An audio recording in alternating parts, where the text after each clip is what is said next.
I was an only child, and I often heard my parents arguing about money. And we inherit our money stories from our parents. And so for me, that origin story was hearing my parents argue about money and never wanting to argue about money.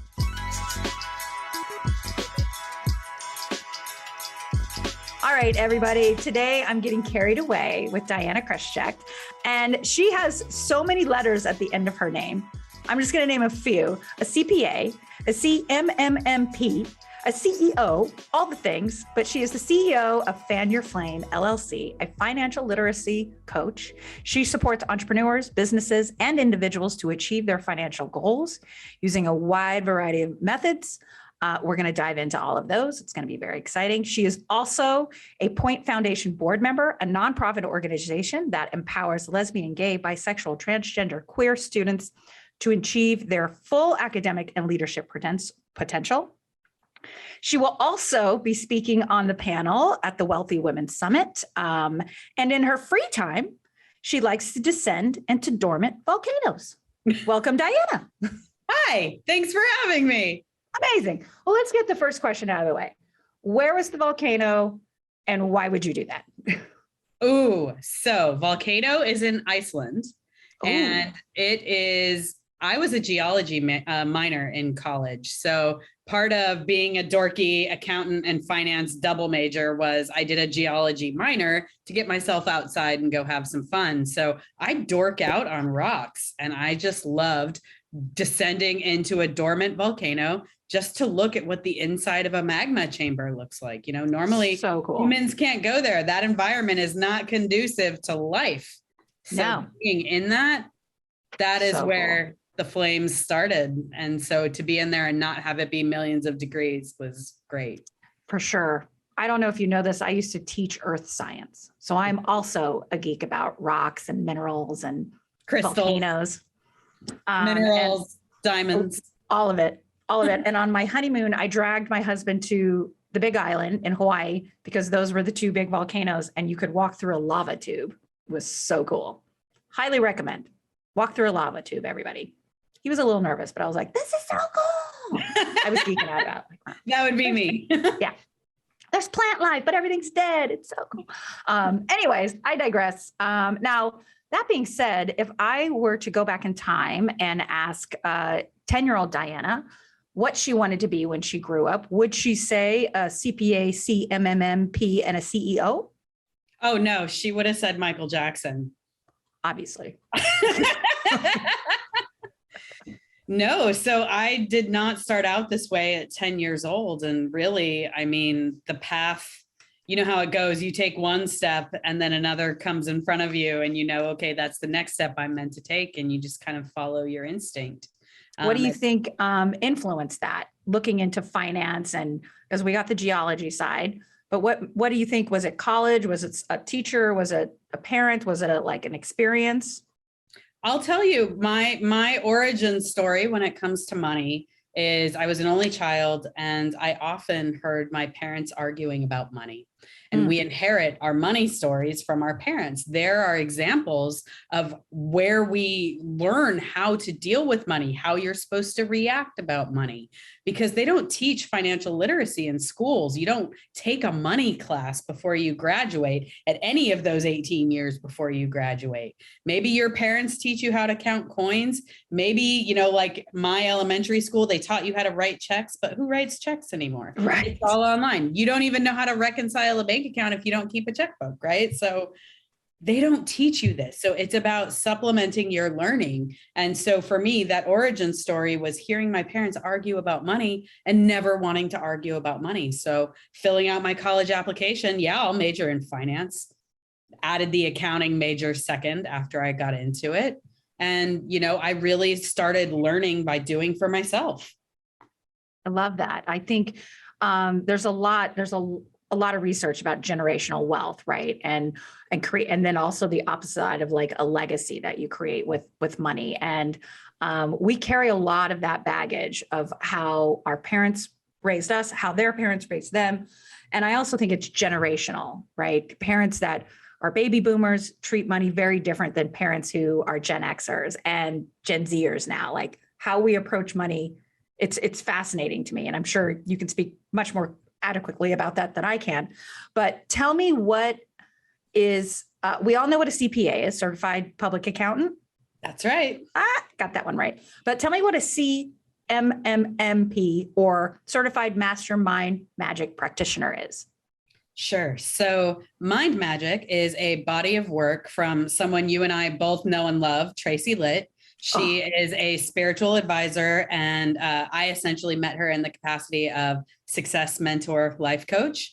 And Mind Magic is her body of work that really teaches you to, it's rooted in neuroplasticity and neuroscience, and teaches you to become the independent, objective observer of yourself and to free yourself from stress, break up with your inner mean girl, really look at your narratives and your truths and your beliefs that you've been living, and really assess whether they're serving you and whether they get to go with you to your next level and that next chapter of whatever it is you want to do. And so you also learn to shift your relationship with fear and really tackling your question of worthiness and what you'll settle for and boundaries and all that good stuff. So Mind Magic is learning to think the thoughts you need to think, to believe what you need to believe, to do the thing.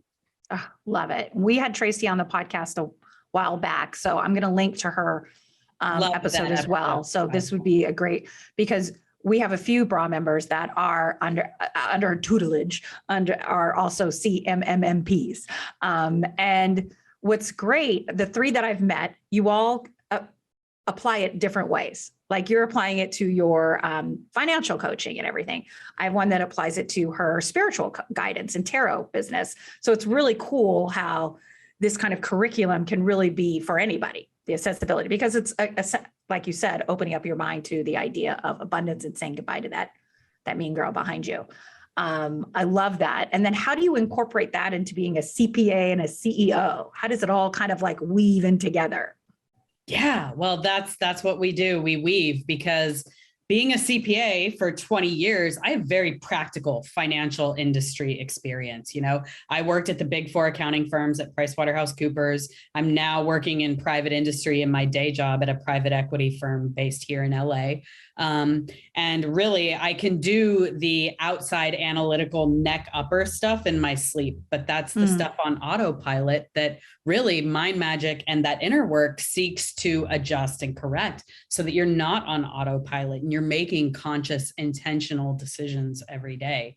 And so part of what I weave is that the outer work, correcting your finances, getting your financial snapshot and your house in order, you can do it once, but is that sustainable? Can you maintain that without doing the inner work? So the inner work is what makes the outer work successful and possible, because you need to believe in yourself that you're good with money so that you will be brave when you need to open up an Excel file and, you know, go deal with your finances or check your bank balance or pay your bills. So it's about that inner stuff that makes you confident, believe in yourself that you can do this. And then my outer work is much like working with a CPA. So what's the accounting behind it? What are your assets, your liabilities, your income, your expenses? Let's get you budgeting, investing, planning for retirement, those practical things, but reliant on the inner work. And that's the weaving. And then the emotional intelligence comes in, because I believe that when it comes to managing your money and doing your finances, it's maybe 10% actually doing that. The other 90% is managing your emotions around money. So that money story that you inherited generationally, that money story you've acquired over your life, because maybe you have workplace trauma, you've been fired, you've been unhoused, and so you've had to be creative with how you live. It's really exciting stuff, and everyone comes from a different place and starts at a different place. Mm-hmm. And how do you work? So you work specifically with entrepreneurs, particularly female entrepreneurs. What do you think is like when someone first gets brave enough? Because I know it's hard for entrepreneurs. I've seen them all in the Bra Network. And this part of the reason why we're having the summit. Why do you think we're a little bit hesitant of making that first call, making that first, like, okay, I'll book Diana, but I don't want to see it. Like, what do you think is blocking women from just looking at money? Because men have no problem doing. They have no problem asking how much they're worth. The price is the price. This is what it is. This is my money. This is how I'm spending it. But we are kind of like with like blinders on about it? How do you like get them like to see it, make them feel comfortable?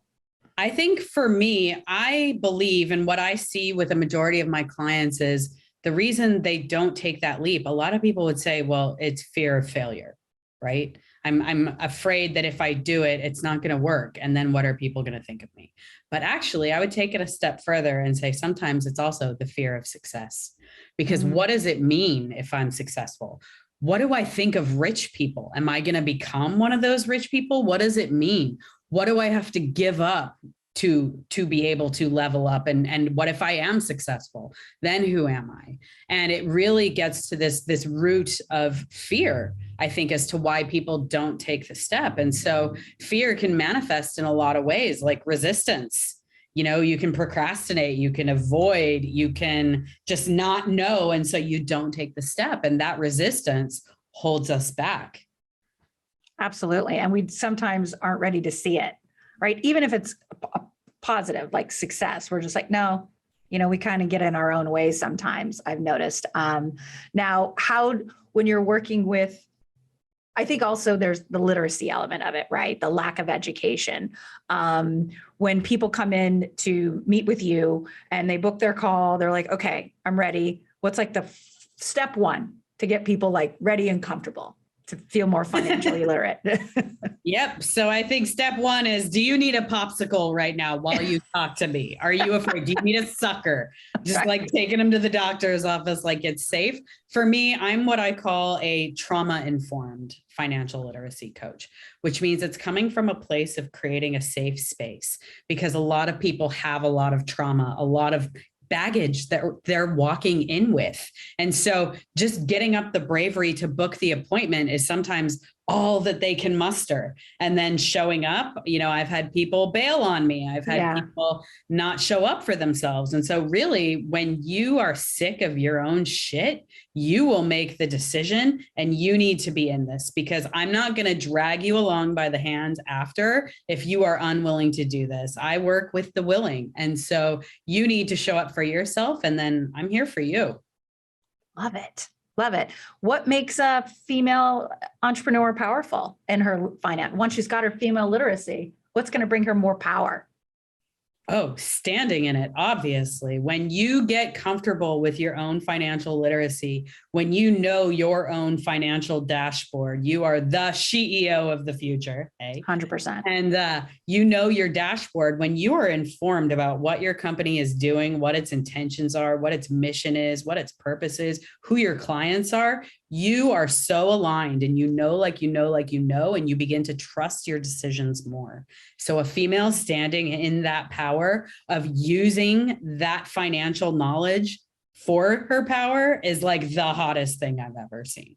Yeah. That is what's going to make you successful, is knowing, making decisions from an aligned place, and then keeping with it. Like, we are in some crazy times financially too in the market. So even the investing decisions you make, you got to bear some of the short-term ebbs and flows and craziness, and not let it affect your inner environment. You need to have your own island of peace and calm inside, because you know all that other stuff is going on. That's not going to get to you. That doesn't affect you. You made your decision. Love that. Love that. And see, you hear the siren that's saying like, light the fires, light the fires. Okay. So now I've worked with you. I see I've got some money, and now I need to know what to do with it. Like, I'm scared of investing. I don't think I'm worthy. You mean millions of dollars of investing. How do you kind of dispel that disbelief? But also maybe they think I got to pay down debt before I can invest. You know, what do you think comes first, the debt or the invest, or chicken or the egg? Like, what's the next level now that I got my shit together? I got my finances, I got some cash, but I have some debt. What do I do? Yeah, that's a great question. And that's when I bounce the ball back to you and I say, what do you want to do? When I talk to my 85-year-old self and I'm like, what am I supposed to do with my life?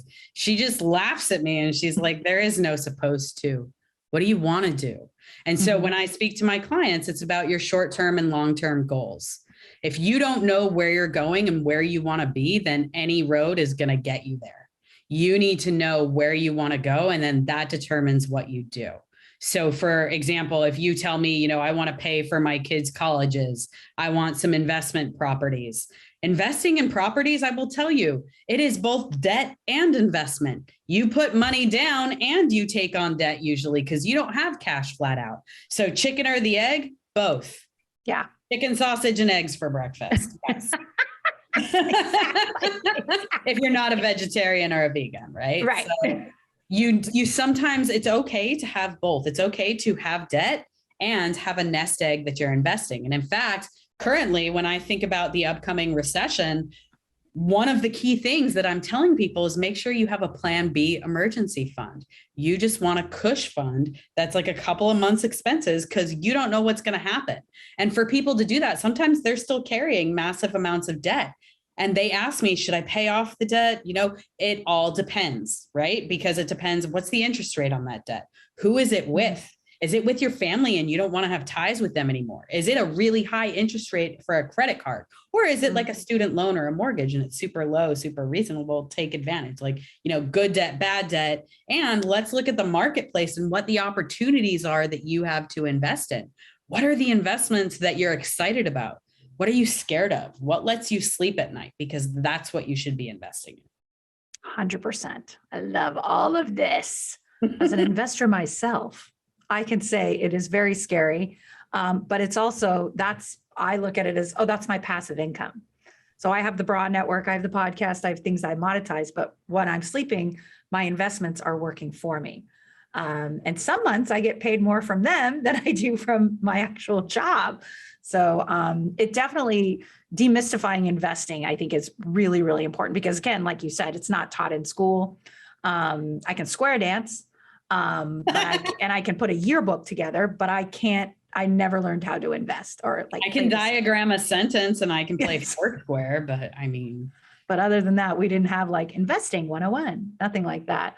I think it's also, I'm sure I'd love for you to speak in your experience, the mindset behind investing and debt management. Is that something you also have to work through with your clients, even though they may feel good about their finances? Now they're like at another like tipping point of like, wait a minute, I can't do that. Oh, definitely. So I'm going to cover the debt piece first, and then we'll get into the investing. Okay. On the debt side, you'd be surprised, especially how many of us were raised, say, by parents that survived the Great Depression, or their parents were, right? And everything is constricted. It's not abundant, it's scarce. It's you need to protect, you need to not spend. So there is a generation or two of us that are afraid to go into debt. But as someone who studied finance in college, I know good ideas get financed. If you want to have a business, if you want to buy a laptop, that costs money. If you don't have the cash for that laptop, then guess what? You need to go into debt for it. Mm-hmm. And so it's okay to finance things you need to generate cash flows with debt. And in fact, this is something that's coming up in the Women of Wealth series. I'm going to be talking about how debt is your ally. When you don't have the cash up front and you think about finance concepts, if you finance either by debt or equity, the cost of capital to be an equity holder, generally you're requiring from the marketplace 12 to 14% return. So when I'm a business and someone has equity in my business, they need 12 to 14% from me. That is a high cost of their capital. Oh, yeah. But if I look at debt and the interest on debt, sometimes, mezz debt could be 6 to 12%. That's still less than a credit card. And it's still sometimes less than equity. The cost of debt capital is cheaper for your business. And that's money that's available for you to grow. So if you can find good debt and have a plan to pay it off, then absolutely don't be afraid of the debt. Debt can be your friend. I think where people get caught up is, they don't think about it. They don't have a plan to pay it off. They put it on credit cards with huge amounts of interest rate because it's convenient. Mm-hmm. And that's where they get into trouble, right? For sure. And and before you talk about the investing side, I can remember being at college and right in front of the bookstore were all those tables with credit card companies. Here's your credit card. Here's your credit card. And the interest rate would be like 28% or something insane. Yeah, it's crazy. Now tell me about the investing side of things. Yeah. And so same with the investing side, I think for people understanding what their short-term and long-term goals are, really drives what your time horizon is for investing too, because there are some investments that are lifetime investments. You know, if you're one of those people where you buy a home and you get a 30-year mortgage, that's a 30-year investment. Some take longer to monetize than others. Some are relatively quick. So I often start with investing for them to be able to sleep at night. Where do you spend your money as a customer? Are you out every day getting a Starbucks? Do you take your kids to McDonald's for the Happy Meals? Go buy Starbucks stock. Go buy McDonald's stock. Mm-hmm. Now, keep in mind, this is not personal financial advice, so I'm going to add the caveat there. Mm-hmm. But really what it's thinking about is don't just spend money at these places and have costs and expenses going out. If you're spending your revenue dollars with them, you're their target market and you're happy with them, then that stock is probably going to be making money, which means it's probably a valuable stock to have. 100%. And I think one example that I would seek when I was looking for small investment opportunities, like we're talking $5,000 to $15,000. I looked for small businesses that had something really niche and really special. And I found one that was a fitness format called Plyo. And I was blown away by this, but I also was a huge fan of going to these classes. So not only am I like, hey, can I invest? But I loved going, but being a big fan meant I talked about it to everybody. I'm talking about it now. Like I talked about it to everyone. So the more word of mouth, I think it's the best marketing. It's the best referral. There's a comedian who says, you know, millennials can't get a taco unless they've interviewed like 8 different people about where's the best taco. But for me, it was just like, oh, I have the best dance workout for you. And then you see the company grow. It's to me, one of the best things to think about is like, you'll keep spending your money at places you already are invested in because you want them to succeed. And then you'll keep talking about it. You'll write about it. You'll tweet about it. You're on Instagram about it. Like it's its whole ecosystem of promoting, but I specifically like small businesses, you know. And what I love about what you're saying there is, I'll tell you, my appetite for investing changed when my mother passed away because my idea of risk changed. So, you know, before investing in the stock market might seem risky, I'm just not seeing the returns that I want to see for that level of risk in the stock market right now. Talk about investing in a sports company. Mama put money in Peloton during the COVID pandemic. Bad idea. Massive losses. I'm just not getting what I need from the stock market right now. And my idea of risk is different. A more surefire investment for me is actually something I found through becoming an angel investor and investing in other female entrepreneurs, because some women need financing for their amazing ideas. And that's one of the ideas, you know, that I'm working on side projects and a documentary about women getting the funding they need, because only 2% of female-led ventures are getting funding in the venture capital world. And so to me, a safer bet is a woman with a great idea that is driven, persistent, and knows she can change the world. Yeah. That to me is a less risky investment. And so that's where I deploy my capital now. Same. And I think it's because they're disruptors and large capital VC firms are scared of them because they know the power that they possess. And so they're like, no, you only get 2%. And I'm going to keep you right here so I can watch you. I never want you to like go huge. Meanwhile, we're changing that, which I like very, very much so. I love all of this. So let me ask your advice. Let's give me 2 or 3 tips to someone who's starting out as an entrepreneur. What's something like a non-negotiable when it comes to working their books and their finances that you would say as a starting budding entrepreneur? Yep. I think any CEO would have a CFO in a perfect world if they had a big company. And so in the absence of having your own CFO, if it's a one-person shop, you need to be having money dates with yourself. You need to be setting meetings with your CFO, which is also you, which means sitting down, taking time, looking at your financial records, looking at your dashboard, looking at what your income, what your expenses are, know where you are. You need to know your current financial snapshot because that dashboard is what allows you to fly your plane. If you are out of gas, you're not going to get from here to there. Yeah. And then they get burnout, right? Frustration, burnout. There's also, just so everyone knows who's listening to this, there's so many grants out there for female entrepreneurs. It's just spending the time to write them and pitch them and to be persistent. But there are so many available out there. I have a link that I'll put in the show notes to one woman who has an entire list, just grants. Because sometimes, free money is awesome money too. Exactly. And the other thing I would tack on to that is another thing a female entrepreneur does when she gets started is she surrounds herself by people with complementary skills. She knows she can't take it on all by herself or she will get burnt out.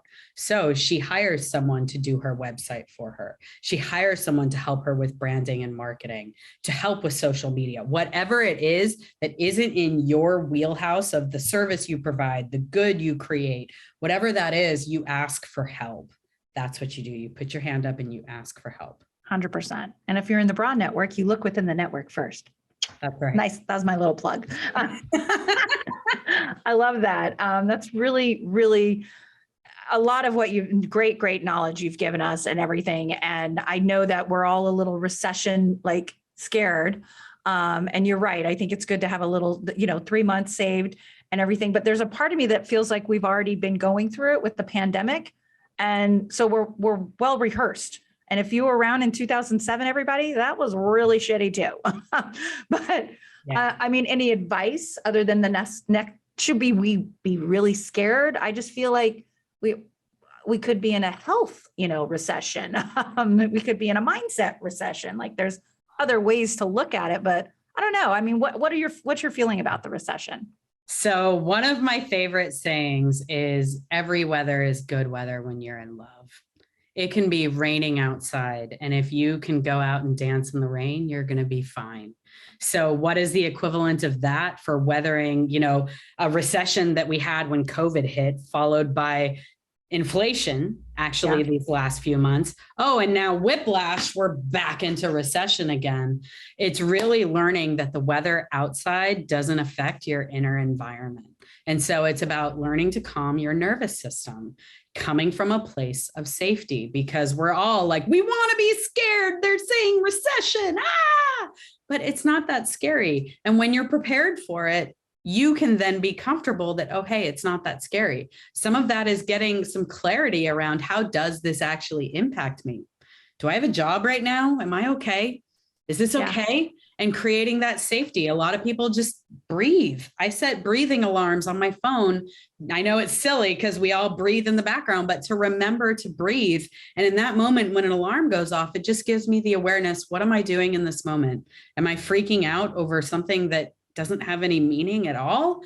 And it brings me back to my body and it allows me to calm my nervous system, because that's what fear mongers want, is they want you to act out of a place of fear.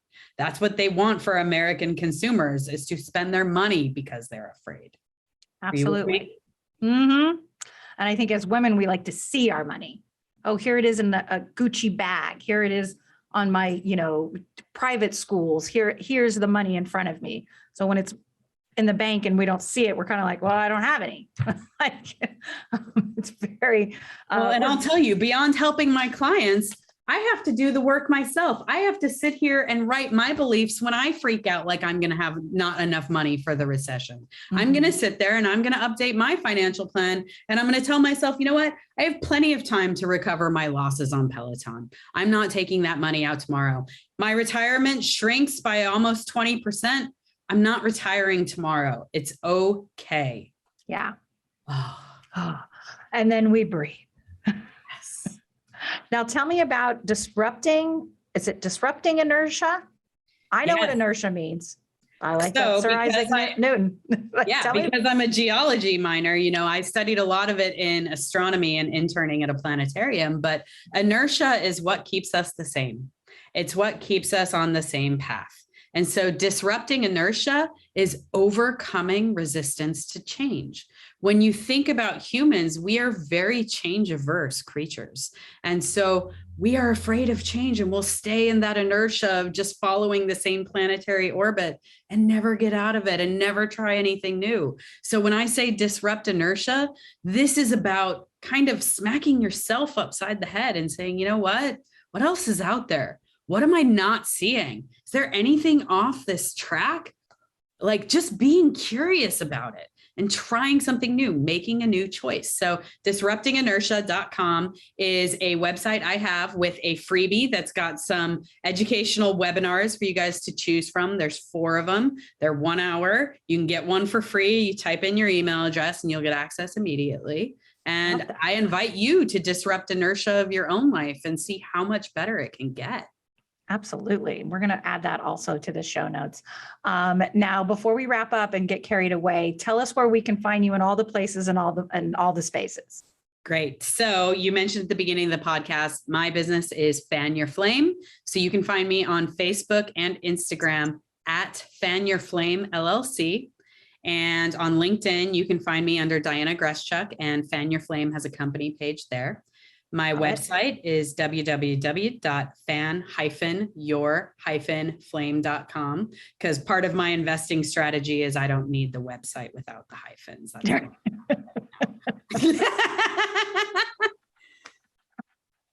Who's got that website? I love it. I love it. When I went to get carriemurray.com, somebody already has it. It's a realtor in Ohio. I'm sure she's lovely. But to buy it from her was like a couple $1,000s. And I go, what about the carriemurray.com? $20. Problem solved. Yes. $20. Okay. Now, speaking of the pandemic, speaking of the last 2 traumatic turmoil years, or tenacious, depends on how you look at it. What's something you got carried away about? Were you one of those people that baked? Did you buy dogs? Like, what's something that gets you really excited that you love and get carried away about? Well, I have 3 ginger cats, so I might have picked up my first ginger cat, Cheddar, passed away in June of 2020, and I got him a little sister, Hazel, and she's my next ginger cat. And I happened to pick up 2 from the same litter during COVID, Rusty and Ruby. So I guess I get carried away for ginger cats, and I get lost in online reels about ginger cats. I know. You know what? It's a great, actually. I have a saved folder in my Instagram reels that's all cats. So if I'm feeling kind of down, I'm just like, oh, let me look at my cat folder. Yeah, when you're weathering the recession, part of what I also advise is, you know what, create your sanctuary where you feel safe to calm your nervous system. So if it's a folder of cat reels, do your thing, girl, live your best life. It's fun stuff. Now, do these ginger cats have an Instagram? No, I'm kidding. Not yet. Love it. Now, the opposite side of that coin is what's something that other people get totally obsessively carried away about, but you can't wrap your head around. For example, I am not a fan of romantic comedies. Don't get it. They're predictable. But people love them. Well, I'm going to tell you, unpopular opinion alert, cryptocurrency. Oh, interesting. So many people get excited about cryptocurrency, NFTs, NTFs, all the acronyms. And frankly, I don't invest in what I don't know. And so I really come at this from, there is a large disparity and a wealth gap for the 1% and the other 99%. And cryptocurrency isn't the solution to that. It actually exacerbates the problem, because the early movers in cryptocurrency are now the ones trying to unload it as it tanks. They're making money, and the people buying it now, good luck. Yeah, that's nobody's ever had that answer, by the way. That's a first. Love that. And we also are actually, there is a section at Wealthy Women Summit where it's like Crypto 101. This is the perfect example of why we need it, because it's fun and flashy, and there's an app. Oh, look, it's sexy. But when you see Netflix documentaries about all the companies that traded it shutting down and your funds being locked up, I sleep pretty well at night not being invested in cryptocurrency. And that's for me. Okay. Anything else?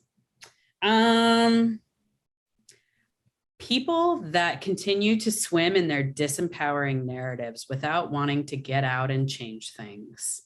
Those people are exhausting. Energy vampires. Yeah, 100%. And it really sucks if they're in your family. Very often they are in our family, and they are the ones sent to teach us the lessons we need to learn over and over again. They trigger us, and it's about us to learn to be a person that is not available for that. Yeah, because honestly, you're not going to change them. Nope. You can only control yourself. So that's what you got to do. Yeah, love that. Thank you so much. So glad you didn't say like Birkenstocks. Oh, I love Birkenstocks. Yeah, they're so comfortable. What are you talking about? Those shoes are so comfortable. I love that. Well, thank you so much, Diana, for being my guest and getting carried away. Again, I want everybody to go to fan-your-flame.com and check everything out, including disruptinginertia.com. Diana, this has been a wealth of knowledge. We've learned so much from you. Thank you so much. Thank you so much for having me. It was truly a pleasure to be here. Yay. All right. Bye.